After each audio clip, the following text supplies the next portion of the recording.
कैलाश पर्वत तिब्बत में स्थित एक पर्वत श्रेणी है। इसके पश्चिम तथा दक्षिण में मानसरोवर तथा राक्षस ताल झील है। यहाँ से कई महत्वपूर्ण नदियाँ निकलती है, जैसे कि ब्रह्मपुत्र, सिंधु, सतलुज इत्यादि।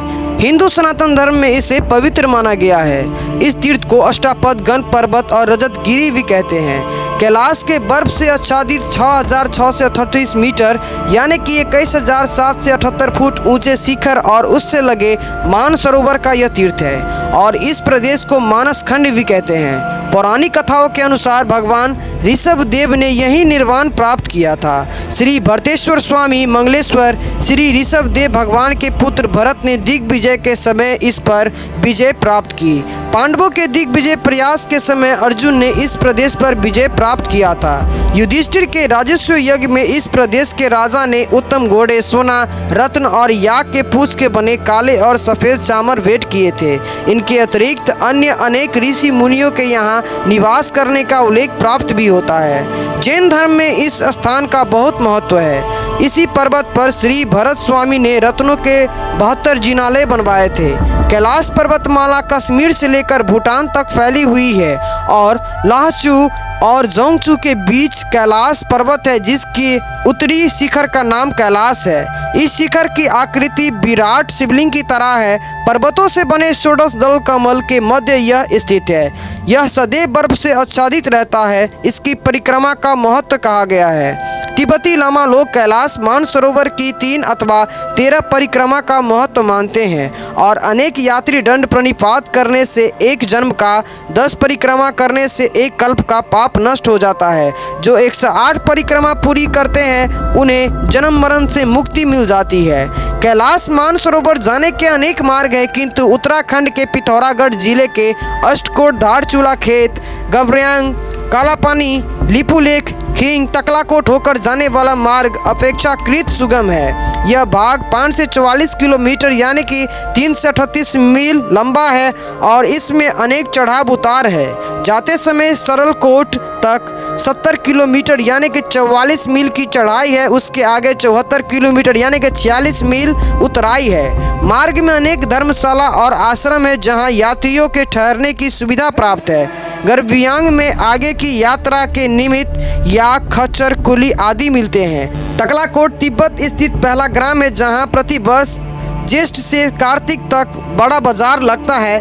तकलाकोट से तारचीन जाने के मार्ग में मानसरोवर पड़ता है। कैलाश की परिक्रमा तारचीन से आरंभ होकर वहीं समाप्त होती है। तकलाकोट से 40 किलोमीटर यानी कि 25 मील पर मंदता पर्वत स्थित गुरलला का दर्रा 4,938 मीटर यानी कि 16,200 फुट की ऊंचाई पर है। इसके मध्य में पहले बाईं ओर मानसरोवर और दाईं ओर राक्षस ताल है। उत्तर की ओर दूर तक कैलाश पर्वत के हिमच्छादित धवल शिखर का रमणीय दृश्य दिखाई पड़ता है। दर्रा समाप्त होने पर तीर्थपुरी नामक स्थान है जहां गर्म पानी के झरने हैं। इन झरनों के आसपास चूनखड़ी के टीले हैं। प्रवाद है कि यहीं भस्मासुर ने तप किया और यहीं वह भस्म भी हुआ था। इसके आगे डोलमाला और देवी खींग ऊंचे स्थान है। उनकी ऊंचाई 5,630 मीटर यानी कि 18,471 फुट है। इसके निकट ही गौरी कुंड है। मार्ग में स्थान स्थान पर तिब्बती लामाओं का मठ भी है। यात्रा में सामान्यतः 2 मास लगते हैं और बरसात आरंभ होने से पूर्व ज्येष्ठ मास के अंत तक यात्री अल्मोड़ा लौट आते हैं। इस प्रदेश में एक सुवासित वनस्पति होती है जिसे कैलाश धूप कहते हैं। लोग उसे प्रसाद स्वरूप घर लाते हैं। कैलाश पर्वत को भगवान शिव का घर कहा गया है। वहाँ बर्फ ही बर्फ में भोलेनाथ स्वयंभू अनजान ब्रह्म तप में लीन, शालीनता से शांत, निश्चल, अघोर धारण किए हुए एकांत तप में लीन है। धर्म व शास्त्रों में उनका वर्णन प्रमाण है। अन्यथा शिव एक आकार है जो इस संपदा व प्रकृति के व हर जीव के आत्मा स्वरूपी ब्रह्म है, क्योंकि हम अभी तक यही ही जानते हैं। शिव का अघोर रूप वैराग्य व गृहस्थ का संभव संपूर्ण मेल है, जिसे शिव व शक्ति कहते हैं। कैलाश पर्वत भगवान शिव एवं भगवान आदिनाथ के कारण ही संसार के सबसे पावन स्थानों में है। कैलाश पर्वत के विषय में हमारे संस्कृत साहित्य के अनेकानेक काव्यों में वर्णन मिलता है, जैसे कि महाकवि माघ द्वारा रचित शिशुपालवध में महाकाव्य के प्रथम सर्ग में वर्णन मिलता है। पौराणिक कथाओं में कैलाश पर्वत को भगवान शिव का निवास स्थान माना गया है। यह रहस्यमयी पर्वत अपने आप में कई कथाओं को समेटे हुए है। शिव पुराण, स्कंद पुराण, मत्स्य पुराण आदि में कैलाश खंड नाम से अलग ही अध्याय है, जिसमें कैलाश पर्वत की महिमा के बारे में बताया गया है।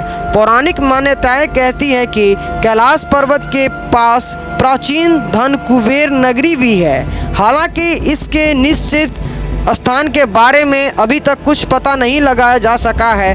आज हम आपको बताने जा रहे हैं कैलाश पर्वत से जुड़े वो रहस्य जिनके बारे में आपने पहले कभी नहीं सुना होगा।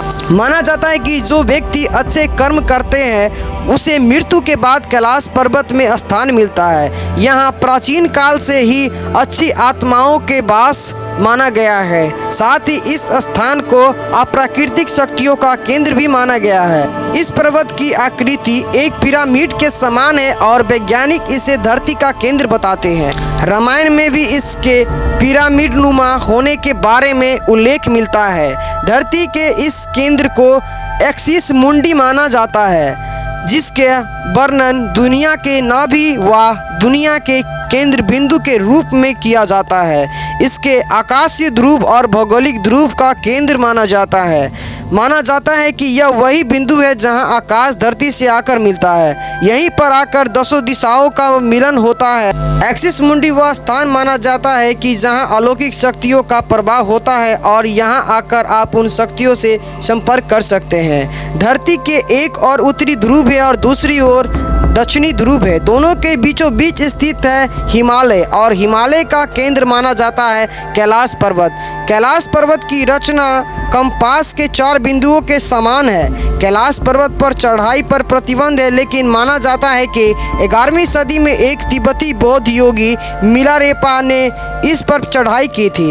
भौगोलिक परिदृश्य की बात करें तो कैलाश पर्वत सिंध, ब्रह्मपुत्र, सतलज और घाघरा कैलाश मानसरोवर शुद्ध पानी की दुनिया की पहली सबसे उच्चतम झील मानी जाती है, जिसका आकार सूर्य के समान है। यहाँ राक्षस झील भी है जो दुनिया के सबसे उच्चतम खारे पानी के झील में से एक है। इसका चंद्र के समान माना जाता है। इसको सकारात्मक और नकारात्मक ऊर्जा का स्रोत भी माना जाता है। जैसे कि मानसरोवर को सकारात्मक तो राक्षस झील को नकारात्मक ऊर्जा का स्रोत माना गया है। हवाई तटीय से देखने पर इन सब झील और पर्वतों से स्वस्तिक के समान आकृति उभरती है।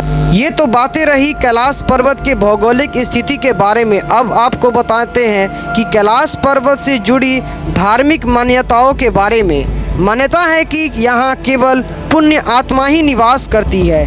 कैलाश पर्वत और उसके आसपास के वातावरण पर अध्ययन कर चुके वैज्ञानिकों का मानना है कि यहाँ चारों ओर एक प्रकार की अलौकिक शक्ति का प्रवाह है, जिसमें आज भी कई तपस्वी गुरु अपनी साधना करते हैं और ईश्वर से संबंध स्थापित करते हैं। उसी स्थान को संभाला, संग्रीला घाटी और ज्ञानगंज भी कहते हैं। यदि आप कैलाश मानसरोवर झील के क्षेत्र में जाएंगे तो यहाँ आपको निरंतर एक प्रकार की ध्वनि सुनाई देगी। ध्यान से सुनने पर यहाँ आपके कानों में डमरू और ओम की ध्वनि गुंजयमान होगी। इस ध्वनि का स्रोत आज तक कोई नहीं जान पाया है। हालांकि वैज्ञानिक के शोध के आधार पर यह भी कहा जाता है कि यहाँ पर हवाएं जब पहाड़ से टकराती है और बर्फ पिघलती है तो यह ध्वनि उत्पन्न होती है, जबकि वही ध्वनि किसी और हिमालय में नहीं होती है। इतना ही नहीं, पर्वत के ऊपर आसमान में भी कई बार विशेष प्रकार की दिव्य रोशनी देखे जाने की बात कही गई है। तो दोस्तों, आप क्या मानते हैं कैलाश पर्वत के बारे में कमेंट सेक्शन में ज़रूर लिखकर बताइएगा। साथ ही अगर ये वीडियो आपको अच्छा लगे तो लाइक कर दीजिएगा, साथ ही शेयर कीजिए ताकि ये इन्फॉर्मेशन और भी तक पहुँच सके। हो सके तो अभी तक अगर चैनल को सब्सक्राइब नहीं किया है तो सब्सक्राइब भी कर दीजिएगा। आगे आपसे फिर से मुलाकात होगी। अंत तक वीडियो देखने के लिए बहुत बहुत धन्यवाद।